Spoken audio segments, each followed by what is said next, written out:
Hard work beats talent when talent doesn't work hard. So only by being talented you cannot ace this race.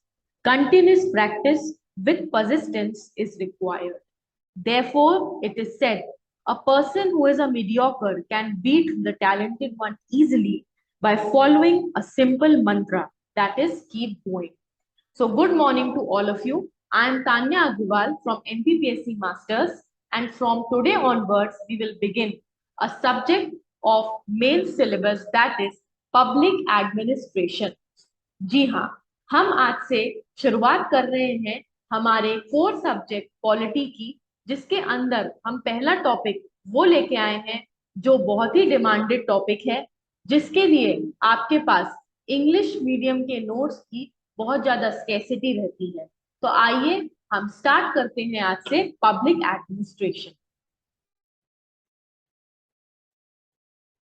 तो administration and management ये topic हमारा paper 2 में दिया हुआ है। Paper 2 के बहुत सारे पार्ट्स हैं और मोस्टली सब पॉलिटी से ही रिलेटेड है, जिसमें हम पहली बात करेंगे एडमिनिस्ट्रेशन और मैनेजमेंट की। इन शॉर्ट ये हमारा पब्लिक एडमिनिस्ट्रेशन का ही टॉपिक है। अब पब्लिक एडमिनिस्ट्रेशन के अंदर हमें क्या क्या पढ़ना है, तो पहले मैंने उसे सब टॉपिक्स में डिवाइड करा है आपके सिलेबस को। पहले हम पढ़ेंगे मीनिंग, नेचर और सिग्निफिकेंस उसका। फिर हम पढ़ेंगे role of public administration in developed and developing countries. फिर हम पढ़ेंगे कि पब्लिक एडमिनिस्ट्रेशन का एज अ सब्जेक्ट कैसे डेवलपमेंट हुआ, न्यू पब्लिक एडमिनिस्ट्रेशन क्या होता है, और डिफरेंट थिंकर्स ने क्या थ्योरीज दी। यहाँ पे आप देखेंगे आपको कुछ थिंकर्स के बारे में अच्छे से स्टडी करना पड़ेगा। इनका स्टेटमेंट पूछा जा सकता है आपसे 11 मार्कर में या 5 मार्कर में।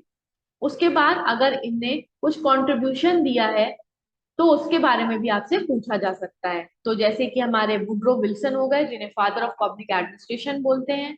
उसके बाद अर्विक एंड गुलीक हो गए, या गुलीक एंड अर्विक हो गए, जिनने एक रूल दिया था जिसे हम बोलते हैं पोस्ट कॉर्प। आगे हम देखते जाएंगे ये सब क्या है। फिर आते हैं हमारे मैक्स वेबर, जिनने ब्यूरोक्रेसी के बारे में अपने प्रिंसिपल्स दिए थे। तो ऐसे डिफरेंट डिफरेंट थिंकर्स को हम यहाँ थ्योरीज के अंदर स्टडी करते हैं। मूव करते हैं नेक्स्ट टॉपिक पे, जो है कंसेप्ट्स, जिसमें हमें पावर, अथॉरिटी, रिस्पॉन्सिबिलिटी और डेलीगेशन, इन सब का हम शॉर्ट में मीनिंग पढ़ेंगे। मीनिंग पढ़ने के बाद हम इनकी एप्लीकेशन पढ़ेंगे और फिर हम पढ़ेंगे इनकी इंटर रिलेशनशिप। फिर principles of organisation, hierarchy, area of control and unity of command, new dimensions of public management के बारे में, मैनेजमेंट ऑफ चेंज के बारे में एंड डेवलपमेंट एडमिनिस्ट्रेशन के बारे में। तो इतना सब कुछ हमारे सिलेबस में दिया गया है और अराउंड ये 44 मार्क्स का आता है। ये 44 मार्क्स का मैंने पेपर 2020 के मेंस को एनालाइज किया है, जो आपका फर्स्ट एंड ओनली पेपर है अकॉर्डिंग टू न्यू सिलेबस, जिसमें 44 मार्क्स का आया था। तो हम देखते हैं कि यहाँ से क्या क्या क्वेश्चंस आए थे। तो एक बार जब हम क्वेश्चंस देख लेंगे तो हमें क्या होगा, आइडिया लग जाएगा, और उस हिसाब से फिर हम मूव ऑन करेंगे। ये देखिए, 3 मार्क्स के क्वेश्चन आए थे 4, 5 के आए थे 2 एंड 11 के 2। तो 3 मार्क्स में पहला आया था 3 E's of new public management, types of authority by Weber, unity of command, doctrine of popular sovereignty with reference to public administration. Similarly 5 marks में पूछा था concept of delegation and its benefits, authority and responsibility go hand in hand. 11 marks में stages in evolution पूछा था, मतलब इसका development कैसे हुआ एज अ सब्जेक्ट, और उसके बाद परमानेंट एंड पॉलिटिकल एग्जीक्यूटिव के बीच में डिफरेंशिएशन पूछा गया था। मतलब अगर यहाँ देखा जाए तो other than the topics that have been given in your syllabus, basics की understanding is also required. So what we will do, we will cover the syllabus topic wise. Along with it, I will explain some important terms which are interrelated, or I can say which are linked to the subject public administration, as it was my optional subject while I was preparing for UPSC. Okay, so public administration for the civil servant in May. Now, why public administration is taught? Now, the utility is here. So first we will understand that by studying public administration, where and when, how we can apply its principles. So if we begin to differentiate the society into two parts, that is urban and rural. Other than that, there is a third part also, that is suburban. Or if we divide our system, then there is three level of administration: central, state and local administration. तो यहाँ पे use होते हैं किसके principles? Public administration के। वही यहाँ दिया गया है लोकल एंड स्टेट एडमिनिस्ट्रेशन के बारे में, अर्बन प्लानर के हिसाब से, फेडरल डिपार्टमेंट्स या एजेंसीज में, नॉन प्रॉफिट ऑर्गेनाइजेशंस में, एजुकेशनल इंस्टीट्यूशंस में और इंटरनेशनल रिलेशंस मेंटेन करने में। इन सब को मेंटेन करने में जो सबसे इंपॉर्टेंट टर्म है वो है पब्लिक एडमिनिस्ट्रेशन। तो पब्लिक एडमिनिस्ट्रेशन की हिस्ट्री कुछ इसी तरह चालू होगी कि जैसे जैसे रेवोल्यूशंस हुए वर्ल्ड में, वर्ल्ड लेवल पे जब रेवोल्यूशंस हुए, उन रेवोल्यूशंस ने बर्थ दिया न्यू डेवलपमेंट्स को। इन न्यू डेवलपमेंट्स के कारण टेक्नोलॉजी ने ग्रो किया, और जैसे जैसे टेक्नोलॉजी ने ग्रो किया, साइंस एंड डेवलपमेंट ने ग्रो किया, तो देखने को मिला कि हमारी पॉपुलेशन क्या हुई? एक्सप्लोड वर्ल्ड की। और जैसे ही पॉपुलेशन एक्सप्लोड होगी तो इनको मैनेज कैसे करेंगे?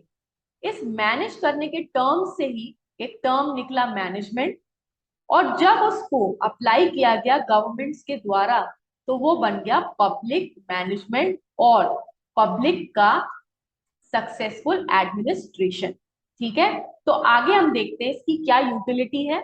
तो it performs a multi dimensional role in the country. How?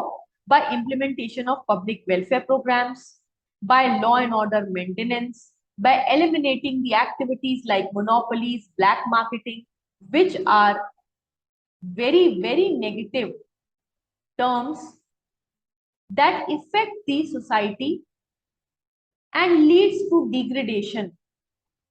So in order to avoid it, we require a strong public administrator who follows the principle of administration. It ensures human rights, RTI, fair elections, and redressal of public grievances. These all are parts or instruments, you can say, of public administration.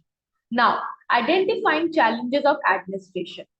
A good public administrator is filled with a lot of principles of public administrations. Like, he knows what is the term authority, what is the term power, what one understands by the term responsibility, then how to manage people, then how to implement any new, you can say, program or scheme with the sole objective is welfare of the society as a whole. So, a public administrator or a successful public administrator is one who is loyal to his country, loyal to its people, is not biased, he is very unbiased in nature, and applies all the principles in equality to everyone. Okay, so over here, he will identify the challenges, various issues and challenges that the administration faces while delivery of public services and upholding the public interest. He provides solution to these administrative challenges because he has been trained in that manner.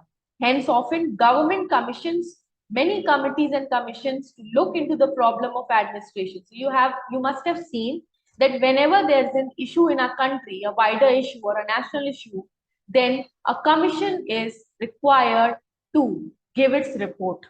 Recently in MP also, you can see the bishop was arrested from Jabalpur and an inquiry commission has been set up as he has been charged with corruption charges.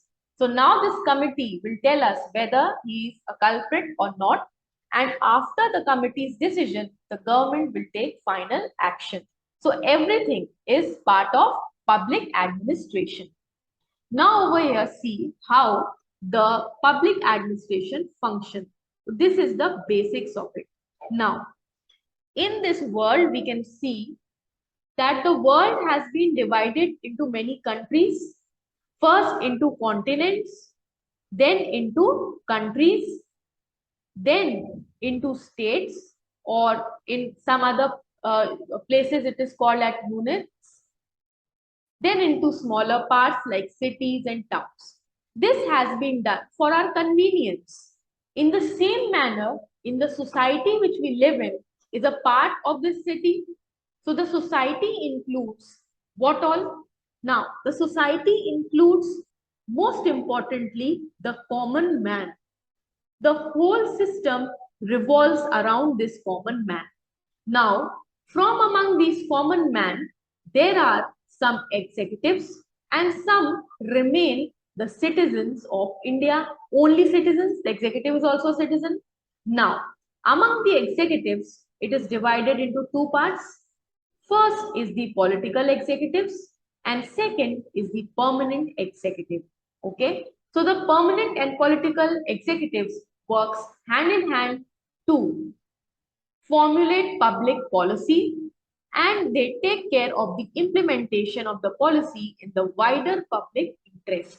Now, the society has a variety of issues or problems, we can say, that are looked after by the public administrator. Some of them being law and order, defense, sanitation. Everything is concerned with what? Public administration. Clear? तो ये था हमारा एक basic background कि public administration करता क्या है. अब हम अपने सिलेबस के टॉपिक 1 को आज स्टडी करेंगे, जिसमें हम पढ़ेंगे मीनिंग, नेचर, सिग्निफिकेंस प्लस ये क्वेश्चन आ चुका है इसलिए हम पढ़ेंगे scope of public administration. First of all हम देखेंगे कि पब्लिक एडमिनिस्ट्रेशन की ग्रोथ या डेवलपमेंट किस फॉर्म में हुआ. तो ये एज अ डिसिप्लिन भी है, इंस्टीट्यूशन भी है और एक्टिविटी भी है. डिसिप्लिन जब बना तो उस डिसिप्लिन ने या उस सब्जेक्ट ने हेल्प किया इंस्टीट्यूशंस में थ्योरीज, मेथड्स और टेक्निक्स डेवलप करने में. जब ये थ्योरीज, मेथड्स और टेक्निक्स इंस्टीट्यूशन में डेवलप हुई तो इनको परफॉर्म किया गया in the form of activity. ठीक है, आगे मूव करते हैं. अब हम देखेंगे कि पब्लिक एडमिनिस्ट्रेशन में आपको बहुत सारी डेफिनेशंस देखने को मिलेंगी. आप जितने भी टॉपिक यहाँ पे पढ़ेंगे उनके बारे में डिफरेंट एडमिनिस्ट्रेटर्स ने अपने हिसाब से, जैसे कुछ एडमिनिस्ट्रेटर्स बहुत पुराने टाइम के थे तो वो क्लासिकल थ्योरिस्ट थे, कुछ ऑर्गेनाइजेशनल थ्योरिस्ट थे, कुछ साइंटिफिक थे, ठीक है, कुछ ब्यूरोक्रेसी वाले थे. तो इन सब ने अपने हिसाब से क्या दी है? डिफरेंट डेफिनेशंस दी है. उन डेफिनेशंस के कीवर्ड्स को आपको याद रखना है और इन्हीं डेफिनेशंस में आप क्या कर सकते हैं? बहुत सारे मार्क्स गेन कर सकते हैं. अगर आप इन डेफिनेशंस को वर्ड टू वर्ड याद रखेंगे, बहुत ज्यादा नहीं होंगी याद रखने वाली, 10 से 15 होंगी. डेली बेसिस पे अगर आप याद रखेंगे तो इससे आपके आंसर की क्वालिटी इंक्रीज होगी. ठीक है, आगे मूव करते हैं हम.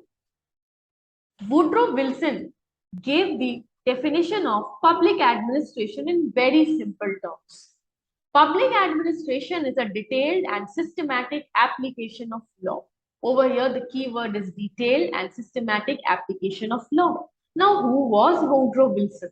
So, Woodrow Wilson was the 28th president of USA. As you can see the timing, this is the timing when First World War came to an end. And after that, Woodrow Wilson emerged as the president of USA, and he played a very important role in giving principles to the world so that no further war can take place and peace and harmony prevails in the world.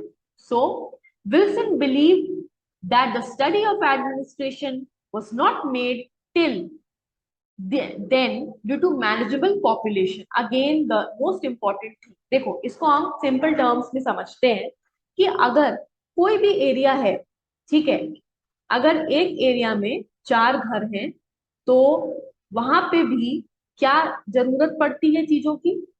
सबसे पहले cleanliness, उसके बाद security, उसके बाद कुछ cultural activities, उसके बाद हो सकता है वहां किसी का बर्थ हो, किसी की डेथ हो, तो उससे रिलेटेड सर्टिफिकेट्स, मतलब कि मैनेजमेंट या एडमिनिस्ट्रेशन। इन सब के लिए रिक्वायर्ड होती है एक बॉडी, एक सिंगल यूनिट जो इन सब का ध्यान रखे।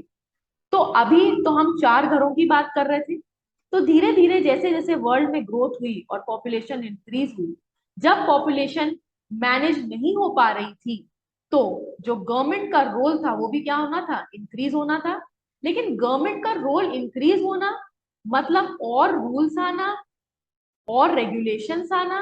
तो क्या इन रूल्स और रेगुलेशन सिर्फ से आप एक बड़ी सी लोकेशन को मैनेज कर सकते हैं? नहीं, आपको चाहिए बहुत ही एफिशिएंट एडमिनिस्ट्रेशन। इस एफिशिएंट एडमिनिस्ट्रेशन के द्वारा ही आप एक बड़े एरिया के पॉपुलेशन को क्या कर सकते हैं? अच्छे से मैनेज कर सकते हैं। तो इसलिए यहाँ ये बोल रहे हैं कि तब तक तो पॉपुलेशन मैनेजेबल थी, इसलिए the role of the government was limited, but the increasing complexity in the society, expanding government and spread of democracy necessitated the study of administration. तो क्या क्या पॉइंट उन्होंने बोले? पॉपुलेशन राइज हुई, सोसाइटी में complexity बढ़ने लगी, गवर्नमेंट का रोल एक्सपैंड होने लगा, क्योंकि जितने लोग, जैसे जैसे पॉपुलेशन बढ़ी, सोसाइटी डेवलप हुई, लोग एजुकेट हुए, तो वो अवेयर हुए अपने राइट्स के बारे में, अपनी ड्यूटीज के बारे में, और लीडर्स निकल के आने लगे, जिससे कि क्या हुई? डेमोक्रेसी में भी क्या हुआ? इंक्रीमेंट। इन सब के लिए क्या रिक्वायर्ड था? इन सब ने क्या कर नेसेसरी कर दिया? पब्लिक एडमिनिस्ट्रेशन की पढ़ाई। अभी हम एडमिनिस्ट्रेशन पढ़ेंगे, फिर लेटर इसमें पब्लिक वर्ड ऐड। ठीक है, यहां तक आपको समझ में आया हो? I hope so. So what were the contributions of Woodrow Wilson? Now Woodrow Wilson is called father of public administration. Excuse me. Okay, so he is called father of public administration. Therefore, इनके contributions could be asked in 5 and 11 marker. If it is asked in 5 marker, then directly by giving this title with his name, you can move on to his contribution. But if it is asked for 11 marker, then you have to add a simple background of the times when Woodrow Wilson became the 28th president of USA. और जो भी story मैंने अभी previous slide में explain करी, उस पे आप एक शॉर्ट छोटा सा पैरा भी बना सकते हैं। अब हम इनके कंट्रीब्यूशन देखते हैं। तो पहले ही advocated science of administration. Wilson called for this in the historical context of widespread corruption. So the problem was, today also the problem is corruption, then also it was corruption. He thought that it would be a solution to the ills of politics. So if public administration or administration is applied in the form of science, because science में क्या होता है? Science में logic होता है. So if logically the problems are dealt with, then it will lead to lower amount of corruption. He believed that administration is a science. He understood that growth of administration was observed in Europe due to monarchies and their desires to form effective administration on principles to ensure control. अब देखो, जब revolution हुए उसके बाद वहां के लोगों ने रियलाइज किया, राजाओं ने, कि हमें क्या चाहिए? एक इफेक्टिव एडमिनिस्ट्रेशन चाहिए in order to ensure that we control everyone. और इसीलिए उन्होंने क्या किया? उन्होंने एडमिनिस्ट्रेशन को ग्रो होने दिया। ठीक, क्योंकि हम आगे देखेंगे कि यूरोप जो मोस्ट एडवांस कहलाता है, वहीं से दूसरे एरिया में क्या होगा? एडमिनिस्ट्रेशन ट्रांसफर होगा, और इसी फॉर्म में फिर ये कहाँ एंटर करेगा? इंडिया में। और फिर इंडिया में इसको अप्लाई किया जाएगा, और इसे समय समय में क्या किया जाता है? Review by administrative reforms commission. ठीक है, तो आगे बढ़ते हैं। नेक्स्ट इन्होंने बोला politics administration dichotomy, very important term dichotomy. He said और he tried to make a distinction between politics and administration. वो बोलते थे पॉलिटिक्स अलग है, एडमिनिस्ट्रेशन अलग है। आप आगे देखेंगे बहुत सारे थिंकर्स उनके इस टर्म से या इस थॉट से अग्री नहीं करते। तो हम देखते हैं कि ये वर्ड टर्म होता क्या है। तो according to him administration lies outside the sphere of politics and administrative questions are not political question. तो उनका यही कहना था कि भाई पॉलिटिक्स का एडमिनिस्ट्रेशन से कोई लेना देना नहीं होता, पॉलिटिक्स अपनी जगह है और एडमिनिस्ट्रेशन अपनी जगह है। At the same time, he was also aware of the interdependence of politics. As you can see, कि हम किसी भी एक नॉर्मल आदमी जो इलेक्शंस में खड़ा होता है उसे अपना एमएलए या एमपी इलेक्ट करते हैं। ठीक है, तो एज अ कॉमन मैन हमारी ड्यूटी है, राइट है, हमारा राइट है टू वोट। अब वो बन गया, अब इसके बाद वो पैरेलली क्या क्या काम करेगा, क्योंकि वो पीपल्स का क्या है, पीपल का रिप्रेजेंटेटिव है और साथ में वो एक पॉलिटिकल एग्जीक्यूटिव भी है। तो उसका जो रोल है वो कैसा है, इंटरडिपेंडेंट है। एक तरफ वो एक पॉलिटिशियन है तो दूसरी तरफ वो एक एडमिनिस्ट्रेटर भी है। तो इसलिए बोला गया है कि interdependence also exist between politics and administration.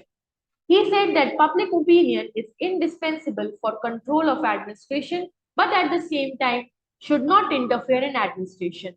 Again, a second part. तो पहला तो हमने देखा कि इंटरडिपेंडेंस है। नेक्स्ट बोला गया कि इन सब के बीच में एक आदमी अपना ओपिनियन तो दे सकता है, लेकिन वो ओपिनियन ऐसा नहीं होना चाहिए कि वो हमारे एडमिनिस्ट्रेशन के कंट्रोल के साथ ही क्या करने लगे, उसके कंट्रोल में इंटरफियर करने लगे। तो ओपिनियन तो दें, और ओपिनियन कहां से जाएगा, फिर एमपी या एमएलए के थ्रू आगे जाएगा और एडमिनिस्ट्रेशन कोशिश क्या करेगा, उस प्रॉब्लम को या इशू को सॉल्व करने की। लेकिन ये पब्लिक ओपिनियन को कहीं पे भी इंटरफियर नहीं करना चाहिए एडमिनिस्ट्रेशन में। He believed that bureaucracy on merit basis with training is essential to organize democracy. तो उन्होंने ही बोला था कि जो हमारी ब्यूरोक्रेट्स हैं, जो हमारे यहाँ के डिप्लोमेट्स हैं, उनको पहली बात तो मेरिट के बेसिस में बनाया जाए, दूसरी उनको प्रॉपर ट्रेनिंग दी जाए, तभी वो क्या कर पाएंगे, डेमोक्रेसी को अच्छे से फंक्शन कर पाएंगे। And make administration business like, ठीक है, जो प्रॉफिटेबल होगा वहां के लोगों के लिए। मूव करते हैं। According to Wilson public administration क्या है, detail and systematic execution of public law. Every particular general application of law is an act of administration. तो उन्होंने एडवोकेट किया सिस्टमैटिक एनालिसिस ऑफ एडमिनिस्ट्रेशन को, leading to a science of administration, जिसे एक discipline के through study करना चाहिए। और साइंस का मतलब होता है कि इसके कुछ डेफिनेट ऑब्जेक्टिव्स होते हैं और डेफिनेट रिजल्ट्स होते हैं, जो क्या होते हैं, यूनिवर्सल होते हैं, इनको चेंज नहीं किया जा सकता। तो ऐसे ही क्या होना चाहिए, पब्लिक एडमिनिस्ट्रेशन।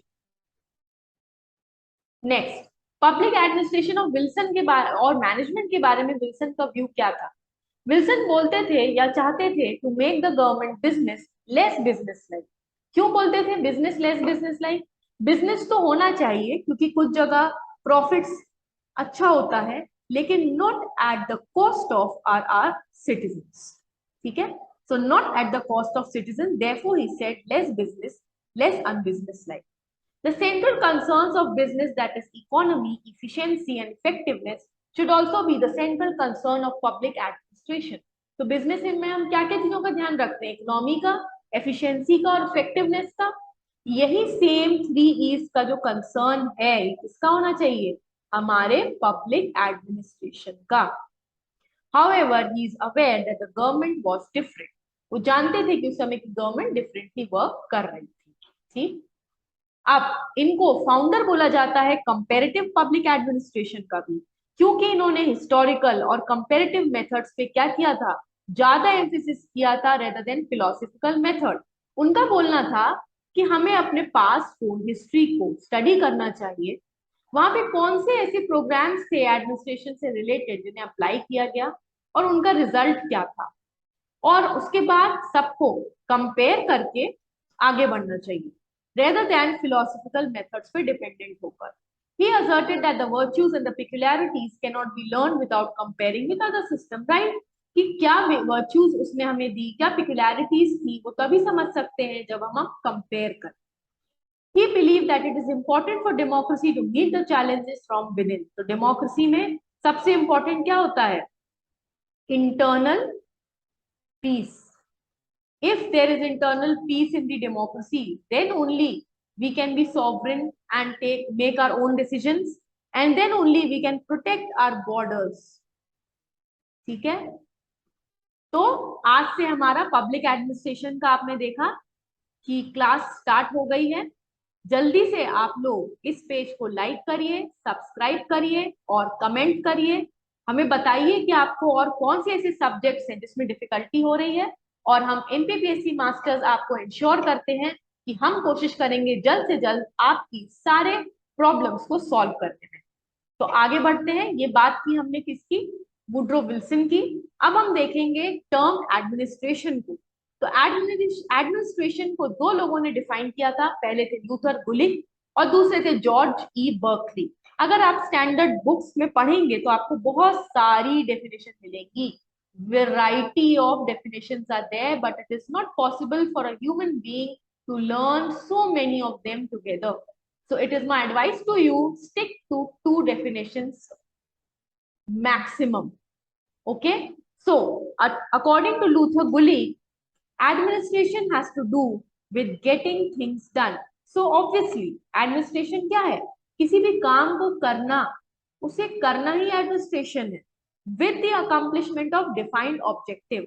अब अगर कोई वर्क है तो उसके डिफाइंड कुछ ऑब्जेक्टिव होंगे कि अगर ये ऑब्जेक्टिव हमें अचीव हुए तभी वर्क को डन माना जाएगा। तो वही बात लूथर गुलिक जी ने बोली कि administration has to do with getting things done with the accomplishment of defined objectives. अब हम देखते हैं कि बर्कले ने क्या बोला। It is a process involving human beings jointly engaged in working towards a common goal. तो जहां ये कह रहे थे it is with getting things done, Berkeley ने इसे बोला कि इट इज अ प्रोसेस जिसमें ह्यूमन बीइंग्स एक साथ एंगेज होते हैं और वर्क करते हैं कॉमन गोल्स की तरफ।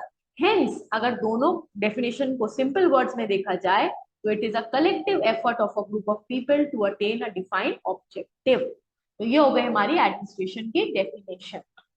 नेक्स्ट इंपॉर्टेंस क्या है? अगर हम अच्छे से प्रॉपर एडमिनिस्ट्रेशन को फॉलो करेंगे तो हम एडुकेट यूटिलाइजेशन कर पाएंगे रिसोर्सेज का, टाइमली सर्विस दे पाएंगे, पब्लिक सर्विस डिलीवरी हमारी एफिशिएंट रहेगी, सोशियो इकोनॉमिक डेवलपमेंट होगा और हमारी गवर्नमेंट इन एक्शन मानी जाएगी। ठीक है, तो अभी जो प्रेजेंट गवर्नमेंट है उसका मोटो क्या है? Less government and more governance. ठीक है, तो लिमिटेड गवर्नमेंट का यूज करके हमें क्या करना है? मैक्सिमम गवर्नेंस प्रोवाइड करनी है। नेक्स्ट हम देखते हैं नेचर। तो नेचर को अगर हम स्टडी करें दो पार्ट्स में तो होगा पहला इंटीग्रल व्यू और दूसरा होगा मैनेजरियल व्यू।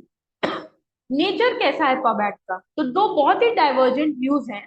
इंटीग्रल व्यू बोलता है कि टोटल ऑफ ऑल एक्टिविटीज जो एक कोई भी यूनिट या कोई भी ऑर्गेनाइजेशन अंडरटेक करता है टू फुलफिल पब्लिक पॉलिसी, उसी को हम पब्लिक एडमिनिस्ट्रेशन का नेचर बोलेंगे। जैसे मैनेजरियल, टेक्निकल, क्लेरिकल, मैनुअल, और इसे सपोर्ट करते हैं एलडी वाइट और गुलिक। तो इंटीग्रल व्यू को कौन सपोर्ट करता है? गुलिक एंड एलडी वाइट, जो क्या बोलते हैं कि sum total of all activities undertaking in order to fulfil a public policy, जैसे मैनेजरियल, टेक्निकल, क्लेरिकल, मैनुअल, इसको एलडी वाइट और गुलिक सपोर्ट करते हैं। जबकि मैनेजरियल व्यू बोलता है कि only managerial functions are the nature of decides the nature of the public administration. It is supported by Herbert Simon and Luther Gulick. Sorry, ये Luther गुलिक जो है ये यहाँ आएंगे। ठीक है, ये यहाँ पे एक मिस्टेक हो गई है मुझसे। तो एलडी वाइट इंटीग्रल व्यू को करते हैं, जबकि हर्बर्ट साइमन और लूथर गुलिक किसको करते हैं? Managerial view. मतलब all the terms, yeah, all the functions that are associated with the management only. So according to Simon and Luther Gulick, it is only the management which is related to it. And on the other hand, managerial, technical, clerical and manual all are supported by LD White. Next अब हम देखेंगे कि हमारे पबैट का scope क्या है। अब scope को डिफरेंट डिफरेंट थिंकर्स ने डिफरेंट डिफरेंट क्लासिफिकेशन किए। पहला है ब्रॉड एंड नैरो क्लासिफिकेशन, दूसरा है प्रोसेस व्यू, थर्ड है सब्जेक्ट मैटर व्यू, फिर है कंटेम्प्रेरी व्यू जो ये सबसे लेटेस्ट है, उसके पहले है इंटीग्रल और फिर है मैनेजीरियल। तो ये सेम है जो हमने अभी नेचर में पढ़ा। अब हम पहले देखते हैं नैरो एंड ब्रॉड व्यू। तो नैरो व्यू को साइमन और थॉमसन ने दिया था। ये बोलता है कि पबैट is concern with only executive branch of the government, that is which is visible to us, only the executives one. On the other hand, the broader view was supported by L.D. White, Wilson and Dymock, and it says all the three organs of the government, whether it is legislature, executive or judiciary, and their interrelationship, matlab all the three organs and their interrelation, executive, legislature and judiciary. So all three of them and their interrelationship are part of what? Public administration. Such is the scope of public administration. तो अगर आपको आता है scope के ऊपर answer लिखने के लिए, तो वैसे तो 11 मार्कर में आएगा, अगर 5 मार्कर में आएगा तो आप सिर्फ और सिर्फ इंटीग्रल और सब्जेक्ट मैटर व्यू के बारे में बताएंगे। और अगर 11 मार्कर में आएगा तो मैंने जो यहाँ पे आपको क्लासिफिकेशन बताया है, आप ये फ्लो चार्ट ड्रॉ करेंगे और सबके ऊपर एक एक लाइन में से डिफाइन करेंगे और फिर बताएंगे कि कौन से थिंकर्स इसको सपोर्ट करते हैं, और फिर हम यहाँ पे कंक्लूड करेंगे सेम जो मैंने अभी आगे कंक्लूजन बनाया है उससे। ठीक है, तो ये हो गया नैरो व्यू, जिसमें बोलते थे सिर्फ एग्जीक्यूटिव ब्रांच से रिलेटेड है भाई एडमिनिस्ट्रेशन, और यहाँ बोलते हैं कि तीनों से रिलेटेड है। नेक्स्ट है मैनेजरियल व्यू, जिसको हर्बर्ट साइमन ने, थॉमसन ने और गुलीक ने वो किया, सपोर्ट किया है। मैनेजरियल व्यू में प्लानिंग हो किसी भी प्रोसेस की, उसको कंट्रोल कैसे करना है वो स्टेप्स हो, और फिर उसकी बजटिंग हो, तो ये हो जाता है हमारा मैनेजरियल व्यू। और इंटीग्रल व्यू में हमारा मैनेजमेंट, टेक्निकल, क्लेरिकल और मैनुअल एक्टिविटीज, इन सब एक्टिविटीज को इन्वॉल्व करके किसी भी पब्लिक एडमिनिस्ट्रेशन के टास्क को किया जाता है। तो इंटीग्रल व्यू का स्कोप बहुत क्या है, बहुत ब्रॉड है। ठीक है, नेक्स्ट हम देखते हैं। अच्छा, यहाँ पे आप जब अभी हम आगे पढ़ेंगे पोस्ट को, है ना, तब हम समझने की कोशिश करेंगे इन मैनेजरियल और इंटीग्रल व्यूज को। नेक्स्ट है process and subject matter view. तो प्रोसेस व्यू तो सेम है मैनेजरियल व्यू के जैसे, इसी में ये टर्म पोस्ट कॉब है, और इसको चैलेंज करता है सब्जेक्ट मैटर व्यू। क्यों? क्योंकि एक हॉथॉर्न एक्सपेरिमेंट हुआ था। जब डेवलपमेंट एज अ सब्जेक्ट या new public management, new public administration पढ़ेंगे तो आप देखेंगे हॉथॉर्न एक्सपेरिमेंट किया गया था। उसका रिजल्ट ये हुआ कि उसने बहुत ही डी एम्फसाइज किया इस थ्योरी को, पोस्ट कॉब को, जो क्या थी, ये क्लासिकल थ्योरी थी। उसके बाद न्यू क्लासिकल और मॉडर्न थ्योरीज आई। तो जैसे जैसे न्यू पब्लिक एडमिनिस्ट्रेशन आया तो ये क्या थी, सबसे लेटेस्ट थी। तो इसने क्या किया, बहुत डी एम्फसाइज किया पोस्ट कॉब को। लेकिन बहुत पॉपुलर है पोस्ट कॉब, इससे क्वेश्चंस आते हैं डेफिनेटली। तो ये बहुत इंपॉर्टेंट टर्म है, ये बहुत इजी है, एक एक लाइन में प्लानिंग, ऑर्गेनाइजेशन, स्टाफिंग, इनको हमें डिफाइन करना है। और लूथर गुलिक एंड अर्विक ने इसको दिया था। ठीक है, तो हॉथॉर्न जब आया तो उसने बोला कि नहीं भाई, पोस्ट कॉब व्यू नहीं होना चाहिए, और उसने बोला कि public administration should emphasise on services for which the government came into existence. Public administration को इतना सोचे बिना किस पे कॉन्सेंट्रेट करना चाहिए, सर्विसेज पे, जो उन्होंने क्या बोली थी उस समय जब उन्हें लाया गया था, तब पब्लिक से उन्होंने प्रॉमिस किया था उन सर्विसेज पे ज्यादा डिपेंडेंट होना चाहिए, ना कि ऐसे किसी व्यू पे। And the study of public policy should be included in its scope. तो ये था हमारा प्रोसेस व्यू और subject matter view. Next Luther Gulick के बारे में मैं बता रही थी, इन्होंने स्कोप ऑफ पब्लिक एडमिनिस्ट्रेशन को बोला कि आप पोस्ट कॉप से पढ़ सकते हैं। तो पी से आप प्लानिंग करिए, एक ब्रॉड आउटलाइन तैयार करिए अपने काम की। ओ से आप ऑर्गेनाइजेशन करिए, एक formal structure of authority decide करिए, उन्हें कुछ आप ऑब्जेक्टिव दीजिए, उनको अरेंज करिए और कोऑर्डिनेट करिए। स्टाफिंग में आप रिक्रूटमेंट और ट्रेनिंग करिए स्टाफ की, और मेंटेनेंस करिए हेल्दी वर्क कंडीशंस की। डायरेक्टिंग में आप क्या करेंगे, making decisions and directing the staff. Then coordination में आपको क्या करना है, डिफरेंट डिफरेंट ब्रांचेस को कोऑर्डिनेट करके काम करना है और कोशिश करना है कि ओवरलैपिंग ना हो। रिपोर्टिंग में आप एक सेंट्रल अथॉरिटी को क्या करेंगे, अपनी पूरी इंफॉर्मेशन बताएंगे। और budgeting is related to your accounting and fiscal planning and control. So this was how earlier public administration was viewed like. और जैसे जैसे हम थ्योरीज पे आएंगे तो हम डिफरेंट डिफरेंट थिंकर्स के बारे में देखेंगे कि उनने पब्लिक एडमिनिस्ट्रेशन का कौन सा व्यू हमारे सामने रखा। ठीक है, नेक्स्ट कंटेम्प्रेरी व्यू जो बेले एंड रिडली ने दिया था। इनने बोला था कि देखिए कंटेम्प्रेरी या प्रेजेंट टाइम में 4 स्कोप है इसके। पहला डिस्क्रिप्टिव है, जो ऑर्गेनाइजेशन की structure, hierarchy, span of control को इंक्लूड करता है। फिर नॉर्मेटिव है, जैसा होना चाहिए प्रेजेंट में, नॉर्मली नॉर्मल सर्कमस्टेंसेज में। फिर अजम्पटिव है कि कोई इंसान क्या अज्यूमिंग कैरेक्टर को लेके, या पब्लिक एडमिनिस्ट्रेटर क्या कैरेक्टर को अज्यूम करके काम कर रहा है। और इंस्ट्रूमेंटेटिव में टूल्स एंड टेक्निक्स जो एक ऑर्गेनाइजेशन क्या कर रहा है, अप्लाई कर रहा है टू अचीव गोल्स। तो ultimately most important is what, goal. Even the description, descriptive one is talking about the organization structure, its hierarchy and span of control. Ultimately, it will lead to some goal. Normative one also, assumptive and instrumentive. So it was given by Bailey and Britley. Now, the last part is significance. तो significance of PubAd में आप देखेंगे basis of the government. It forms the basis of the government. उसकी नींव, उसकी जो जिस नींव पे या जिस क्या होना चाहिए, फाउंडेशन पे उसे बनाया गया है किसी भी गवर्नमेंट को, उसके नींव पे ये काम करता है। It is an instrument for implementing laws and policies.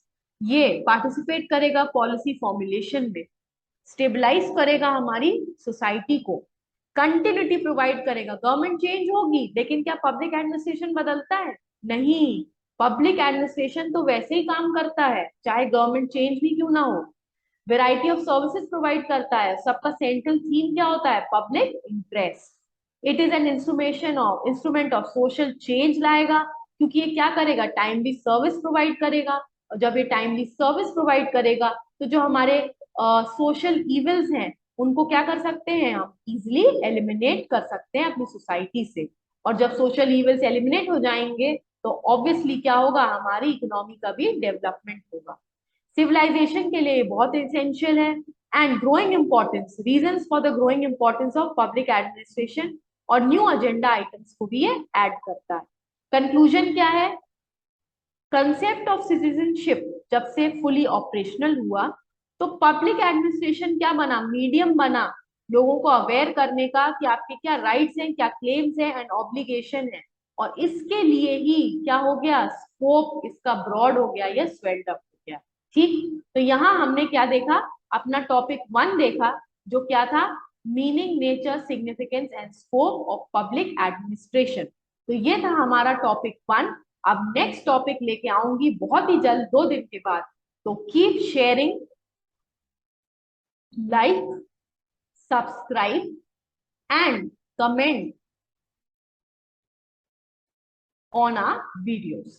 Thank you so much.